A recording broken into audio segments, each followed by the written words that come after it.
Today we're going to talk about Module 1, Expatriates. So we're going to really focus on international human resource management. But before we get specifically into that, let's figure out why people go abroad in the first place. So why are we having people work abroad for our organizations? That's what an expatriate does. Well, we had choices when we decided how we were going to reach the international consumer base. Sometimes we might export, we might just ship our products abroad. Think about the advantages and the disadvantages. It's the least risky option in entry modes. It is the easiest one to stop. If it doesn't work out in that country, you simply stop shipping your products there. It's not as costly. Of course, there are some costs. So when you ship into other countries, there could be taxes and tariffs you have to pay. There could be some barriers that you encounter when you get into that country. There could be some legal difficulties in bringing things into countries, especially if they require bribes at the gates to try to get your products in. And so you have to figure out how to deal with all of those different situations. But exporting products is the easiest. Another way to get into other countries is to use what they call contract manufacturing. So you can see something like that with many companies like, say, Nike. They use contract manufacturing. They contract with companies in other parts of the world to make their shoes. And so they set up a subcontractor is what they call that. You've probably also heard these referred to as sweatshops. So again, going to the applications that you have, take a look at the one on sweatshops to get a feel for some of the context in this sort of an option.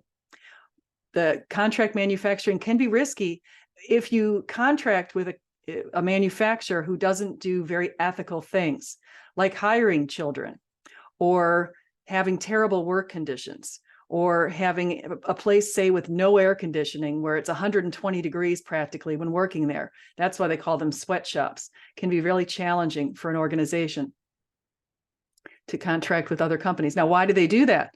They do that because it can be very financially lucrative. Many places don't have the high salaries and payments that they expect here in the United States. So going to other countries makes a lot of sense for manufacturers. Many big companies in our states have contracted with manufacturers in other parts of the world. There are many right now in places like China and India and Bangladesh, especially. So you'll see a lot of that, the Philippines. So you can also think about what the challenges could be, like the Chinese government, for example. It can be very challenging because their political system, their government, their beliefs about businesses and about people are very different from the way we feel over here, especially with respect to things like property rights. But I digress. Now we get to licensing and franchising. Licensing is when the difference is franchising is usually with a service and licensing has to do with a good. So Disney might license a sweater organization to use its logos on the sweaters, might license someone to do that. And a company like McDonald's might set up franchises all over the world. The disadvantages of that is that if you hire the wrong person to license or franchise your work, and the person is unethical or maybe just doesn't share the same values that you have, you might not look good in other parts of the world. What's interesting about McDonald's is everyone I've talked to who's been to an international McDonald's has told me, in all cases, I haven't had somebody tell me an exception yet. They've told me that the McDonald's was extremely clean in the place they went to it. So I happened to be in a McDonald's in two places. I was in an Italian McDonald's and a German McDonald's years ago, and they were very clean and upscale. It was a much different experience. So they weren't experiencing those challenges that I mentioned that some people do. But you want to make sure, again, you want to make sure you hire the right people. If you're an organization looking to franchise or license, you want the right people on the other end of that contract. Another thing you might do is what they call, you might join up with others. So if I go into China, they have this thing called guanxi, Guanxi. And in China, it's really important that you have a relationship with someone who's Chinese so that they can let you know the ins and the outs of the system over there. And so setting up an alliance can make it half as expensive as, say, each of you has about a 50-50 sort of split.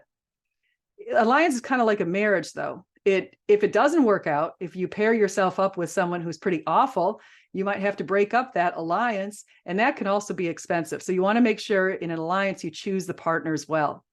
Now, a joint venture is just an alliance with a baby. In other words, strategic alliances is two companies get married And the joint venture is they have a baby, a third entity. So the two companies get together, they form a third entity, and that company is what they use to produce or sell something. Okay, so that is the joint venture. That's the difference between the two. Again, the disadvantage is when they don't go well. So if you do form an alliance with somebody or a joint venture, you want to make sure that you set up a pretty good system up front, set expectations, understand the different cultural variations and all that kind of good stuff. Now, the last one has the most to do with our expatriate crowd. So that's when we invest directly into a country, a foreign direct investment. This is the most expensive and the riskiest option. In the last video, you saw what happened to Walmart when they went over to Germany. In this one, we're just talking about the different means of getting into other countries. Sometimes you might set up subsidiaries around the world and you might staff it with people from the home country. That's what they call expatriates. Now that we'll get into the disadvantages and the advantages of that, and that speaks to the second application that you did. So the application that was on the problems over in the XYZ company. So foreign direct investment takes two forms. It's either a greenfield form where you just build your own company on soil, just set up shop, build a business, build a building, all that kind of good stuff.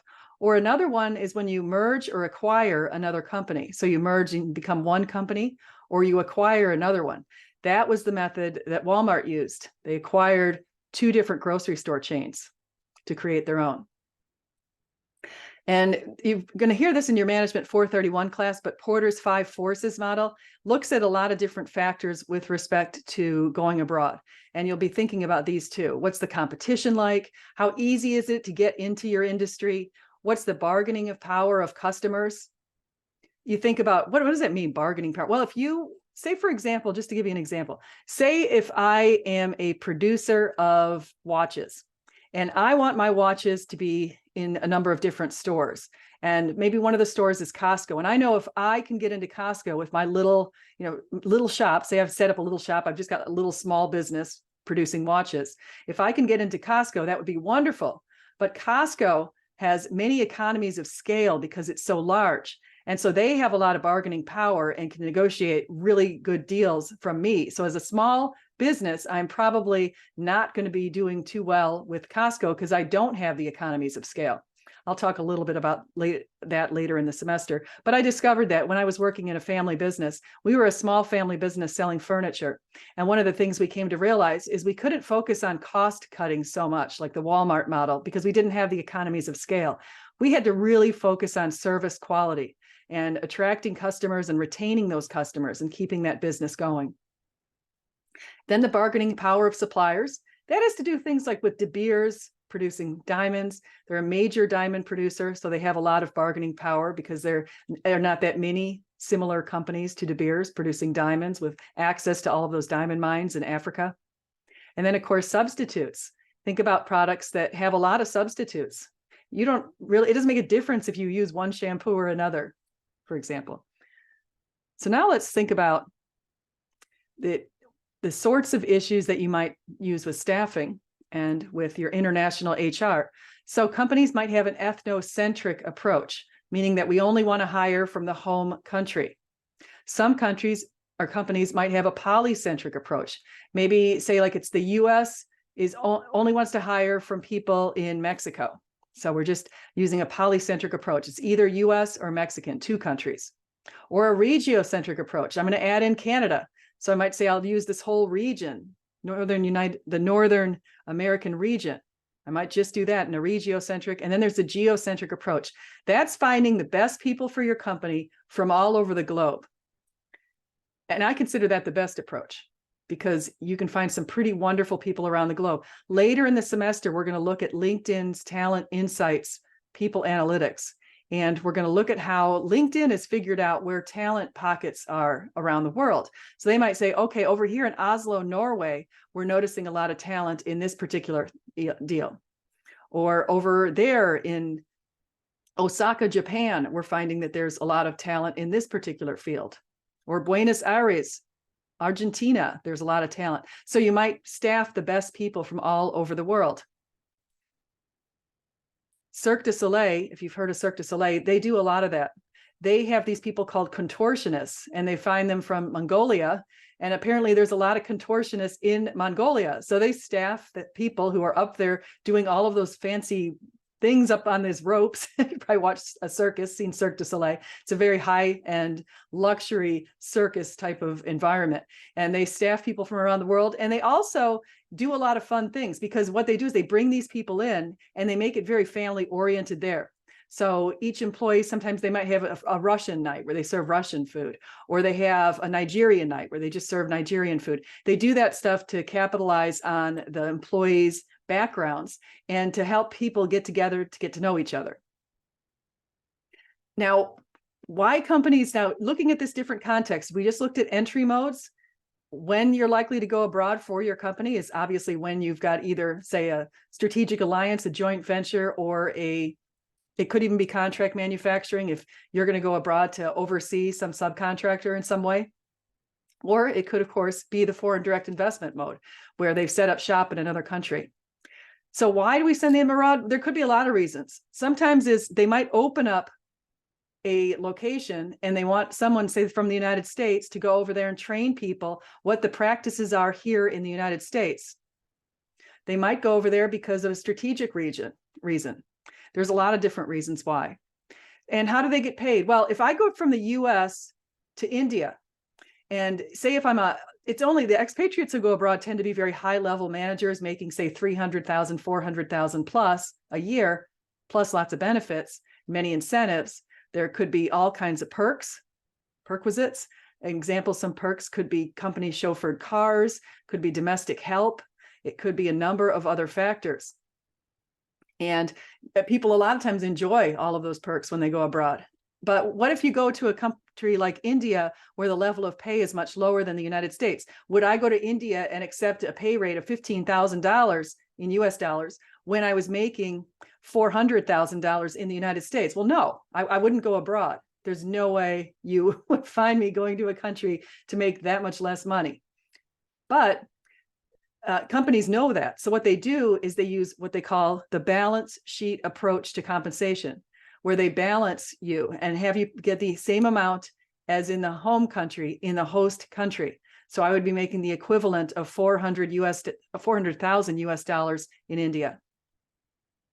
So the balance sheet approach applies for when you go from a developed to a developing country. And the balance sheet approach doesn't really need to be applied in a place where the pay is about the same. So if I go from the United States, say, to Switzerland, where the pay is about the same, I'm instead going to use what they call the local approach or the market rate approach. And that's just the idea of taking the local rate because it's pretty equivalent to what the US rate is. Sometimes people bring their spouses and families, but probably what you noticed in the exercise I gave you is that can cause some failure. Spouses' inability to adjust is a major source of failure in expatriate programs. So why do you do that? How do you adjust that?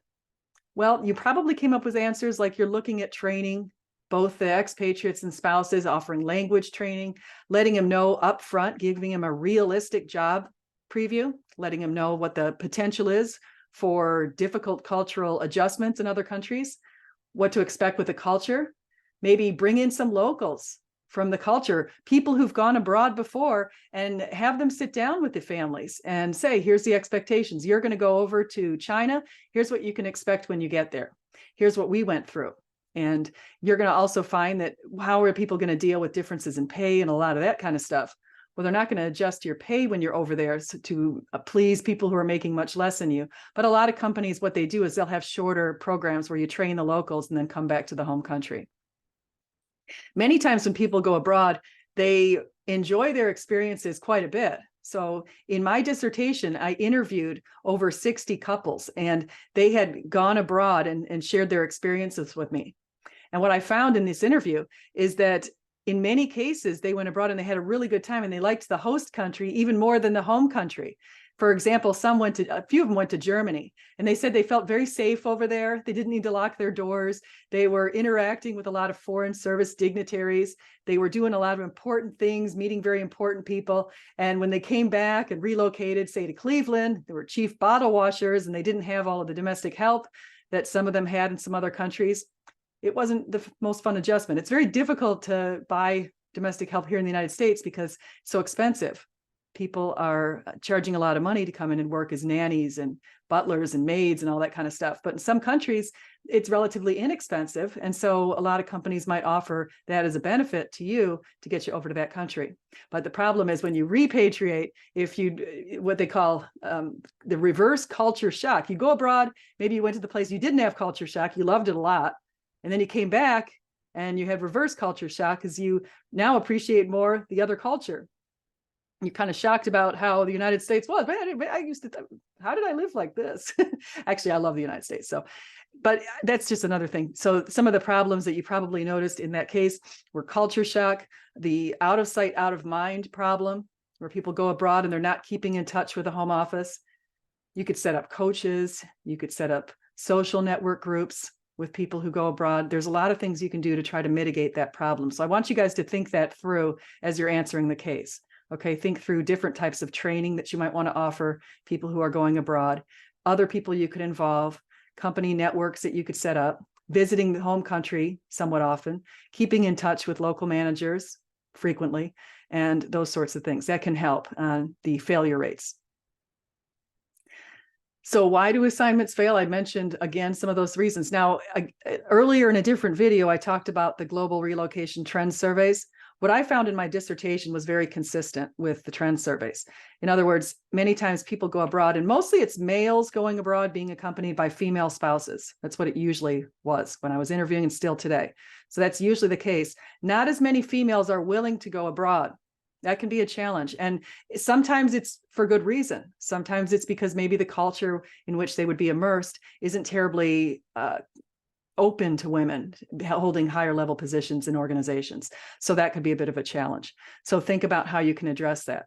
And then think about the differences in other cultures. Like Singapore, for example, I wouldn't drop a chewed gum on the ground in Singapore. Watch out, might get in trouble. Saudi Arabia, up until a few years ago, didn't allow women drivers. So that, of course, had been a challenge for quite a while. And then the issue of global sexual harassment.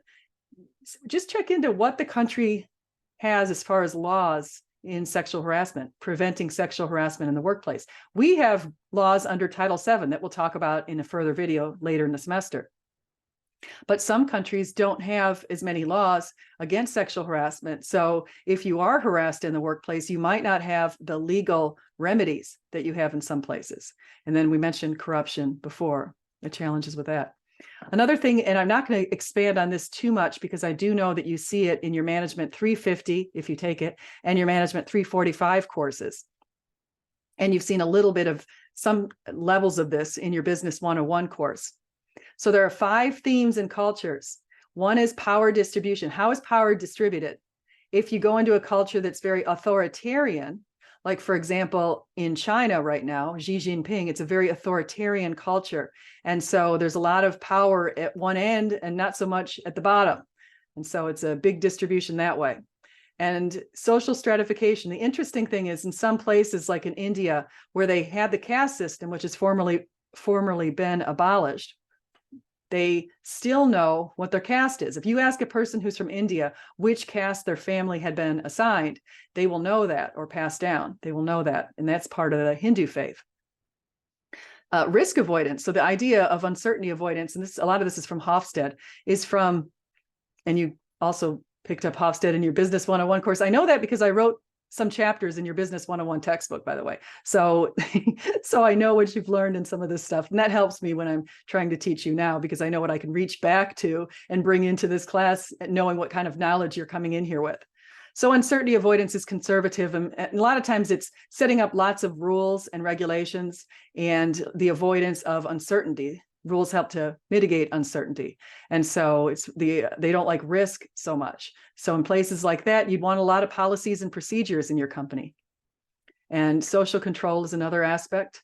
The idea of mastery versus harmony with nature, very much related to that. So in our country, you'll notice some of those very wealthy people who think that they're going to fly and populate places like Mars. Elon Musk saying he's going to fly over to Mars and create a population there, even though he apparently hasn't paid attention to too many astronomers who say that there's absolutely no way that humans can survive in those conditions. Those atmospheric conditions are absolutely toxic to humans. but I digress. Anyway, so then in other cultures, like say in China, there's feng shui, and the idea of harmony with your society and with everything, harmony with nature. So that's just another different view and just different ways. So the idea is you develop a first best guess on what you can expect when you go into a culture by analyzing what level of values it has, what people tend to think is important, and a lot of other things. And then in some countries, in our country, we're the most individualistic country in the world. That means that a lot of times we like to be individually recognized in the workplace. We like to stand up, stand out. We like it when we see Employee of the Month programs with our pictures plastered up there on the wall. But in other countries, they're more collective. And so they don't necessarily want to stand out. And then in our country, we tend to think time is money. Time is very valuable. You do not show up late to appointments. You don't show up late and say, I had to stay on the phone with my mom for a few minutes because she was telling me about something she baked last night. That's not going to fly in a country that's very time focused as we are. But we're an anomaly. Most countries aren't like us with respect to time. Most are consider time more relative, and they aren't necessarily saying things like time is money, you're wasting my time, all that kind of stuff. They might be, so you want to get in, when you get into another country, figure out where they stand on that kind of an issue. And the other thing is you can go a lot of different places online to get information about other countries. So take a look at that. The Human Rights Watch I list here, the OECD, the United Nations, UNCTAD, CIA World Factbook, and Transparency International. If you want a lot of information on going abroad, that's your source. Thank you so much. I'll see you soon.